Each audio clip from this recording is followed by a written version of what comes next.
হঠাৎ করে যদি বাড়িতে কোনো অতিথি চলে আসে, স্ন্যাক্স হিসাবে কী দেবেন বুঝতে পারছেন না, তাহলে আলু দিয়ে এই রেসিপিটি ঝটপট তৈরি করে ফেলুন।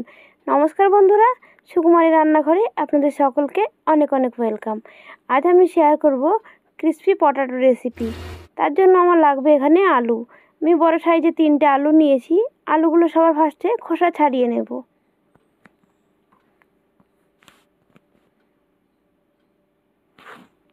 আলুর খোসা ছাড়ানো হয়ে গেছে। এবার আমি আলুগুলোকে কেটে নেব। প্রথমে আমি একটা আলুকে 4টে টুকরো করব, তারপরে আবার এটাকে আমি আরেকটা করে টুকরো করে নেব। মোট আমি একটা আলুকে 8খানা টুকরো করব।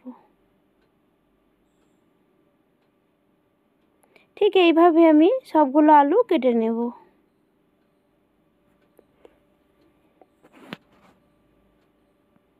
আলুগুলো কাটা হয়ে গেছে।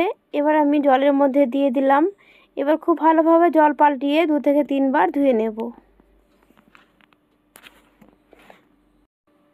আলুগুলো ভালো করে ধুয়ে নিয়েছি। এবার আমি একটা কড়াইতে জল দিয়ে দিয়েছি গরম হতে। ওই জলের মধ্যে আমি আলুগুলো দিয়ে দেব। আলুগুলো সব দিয়ে দিলাম। এবার সামান্য পরিমাণে নুন দিয়ে দেব। নুন দিয়ে এবার আমি আলুগুলোকে 50% মতন সেদ্ধ করে নেব।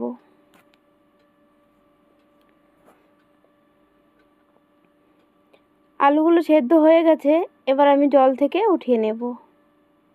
বেশি সেদ্ধ করলে কিন্তু ভাজার সময় ভেঙে যাবে, তাই 50% মতন সেদ্ধ করতে হবে। এবার আমি একটা কাপড়ের টুকরো নিয়েছি। ওই কাপড়ের টুকরোর ওপরে আমি আলুগুলোকে ছড়িয়ে দেব।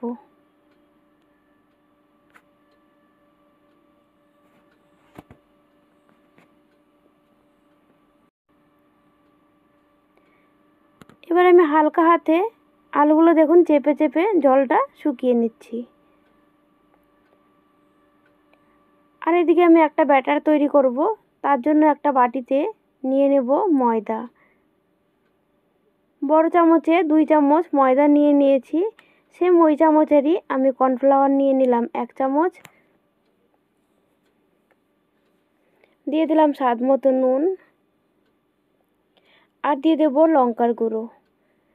1/2 চামচ পরিমাণে লঙ্কার গুঁড়ো দিয়েছি। এটা কিন্তু একদম মিহি লঙ্কার গুঁড়ো না, যেটা চিলি ফ্লেক্স মতন থাকে, ওই লঙ্কার গুঁড়োটা আমি দিয়েছি। আর সামান্য পরিমাণে হলুদ গুঁড়ো দিয়ে দিলাম 1 চামচ অরিগানো। এবার খুব ভালোভাবে শুকনো অবস্থায় মিশিয়ে নেব। মিশানো হয়ে গেছে। এবার অল্প অল্প করে জল দিয়ে একটা স্মুথ ব্যাটার তৈরি করে নেব।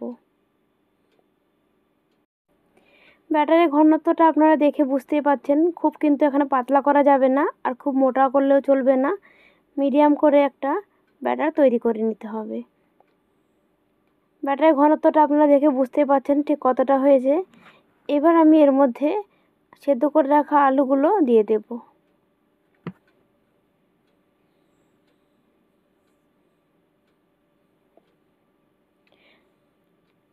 আলু ফ্রাইগুলো ভাজার জন্য একটা কড়াইতে তেল দিয়ে দেব। সাদা তেল দিয়ে দিলাম বেশ অনেকটা পরিমাণে। এবারে ব্যাটারের মধ্যে ডুবিয়ে ডুবিয়ে আমি আলুগুলো তেলের মধ্যে ছেড়ে দেব।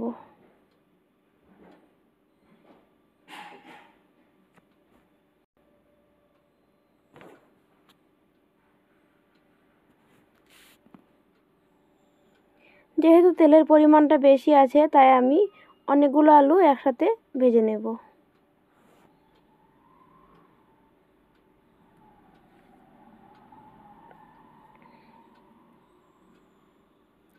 গ্যাসের আঁচটা এই পর্যায়ে মিডিয়ামে করে দিয়েছি। মিডিয়াম আছে এগুলোকে আমি মুচমুচে করে ভেজে নেব।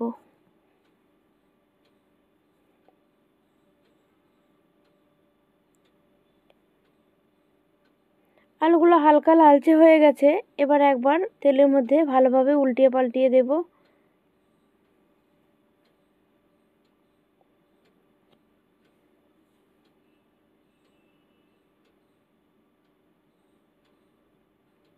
এই আলুগুলো কিন্তু আমার ভাজা হয়ে গেছে। তেল ঝরিয়ে এবার তুলে নেব। 4 থেকে 5 মিনিট টাইম লেগেছে আমার মোট আলুগুলো ভাজতে।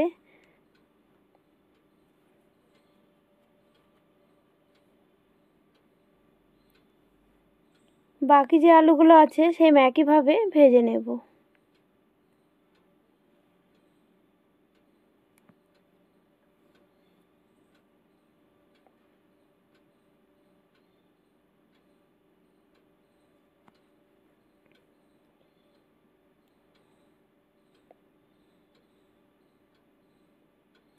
বাকি যে আলুগুলো আছে সবগুলোকে আমি একসাথেই দিয়ে দেব। দেখে আপনারা বুঝতে পারছেন এই আলুগুলো এক সাইড প্রায় লালচে হয়ে গেছে। এবার আমি উল্টিয়ে দিলাম। আগেরগুলোর মতন সেম একইভাবে লালচে করে ভেজে নেব। গ্যাসের আঁচটা কিন্তু এখানে অবশ্যই মিডিয়ামে রাখতে হবে, আর প্রায় 10 মিনিট টাইম লাগিয়ে কম আঁচেই ভাজতে হবে।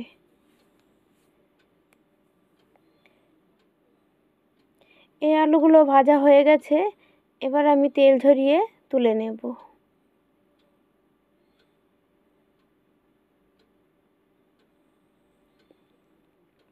সবগুলো আলু আমার এখানে ভাজা হয়ে গেছে। একদম সামান্য ঘরে থাকা উপকরণ দিয়েই এই রেসিপিটি আপনারা তৈরি করতে পারেন।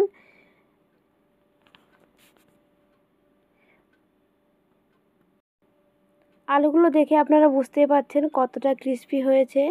বন্ধুরা, আজকে আমার রেসিপিটি কেমন লাগলো অবশ্যই কমেন্টে জানাবেন। আর আপনারা বাড়িতে এইভাবে ট্রাই করবেন, চায়ের সাথে খাবেন। আশা করছি আপনাদেরও ভালো লাগবে। তাহলে বন্ধুরা, আজকের জন্য এটুকুই। দেখা হচ্ছে নেক্সট ভিডিও অন্য কোনো রেসিপির সাথে। ততক্ষণ আপনারা সকলে ভালো থাকবেন। ধন্যবাদ।